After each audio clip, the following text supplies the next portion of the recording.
Hey there, I'm Elisa Jones here to teach you the business side of teaching music so that you can secure funding, gain influence, and have more time for what's really important, teaching music. This video is for those of you who are subject to the apparent whims of your school administration or secretaries when it comes to managing your music program budget. This is one of the most frustrating things that music educators have to deal with. You're told how much you have to spend and when you have to spend it by, but when you get around to actually spending it, you're told your budget was moved to another program and you're left scrambling to find some other way to pay for the new music you need, or the box of reeds so your clarinet players can play, or the strings because everybody's popping E strings these days, or your school instruments need to get repaired before the next school year. Let me give you 3 tactics you can try to keep your budget your budget. Let's get started. The first thing I want you to do is thoroughly understand the system and don't be afraid to ask questions. This type of thing should only ever happen to you once. And when it does, go to your administration and ask them why. Why was your budget moved when you were told that you could spend it by this certain date? Try to understand first where they are coming from. What is their justification for this?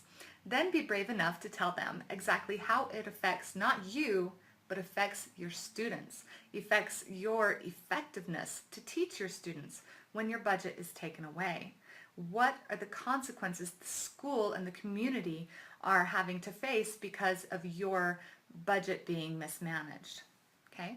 The second thing I want you to do is consider raising your own funds rather than relying on the school's general fund.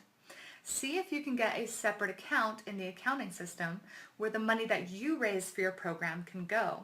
It's the rare administrator that would take money out of what you've worked to fundraise, that donors have specifically earmarked for your program, then give it to another. Principals and APs like to keep parents and donors happy. If their budget policies and fluctuations are affecting student learning or not fulfilling the expectations of donors, they are far more likely to change those policies. As long as they think it's about you getting the handful of things that you think you may need for your program, that's a lot easier for them to ignore or justify. So make it about the students and the donors and get your own account. Which leads us to number 3. This tactic is where you gain prominence for your program. Make your music program the thing the school is known for. Everybody talks about the choir or the orchestra or the band at this particular school.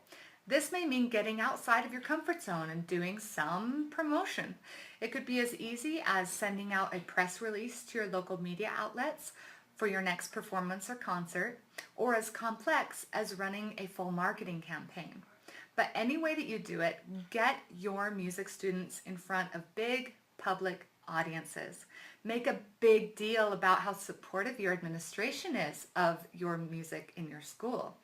Take every performance, every concert as a way to leverage your influence in the school and in the community.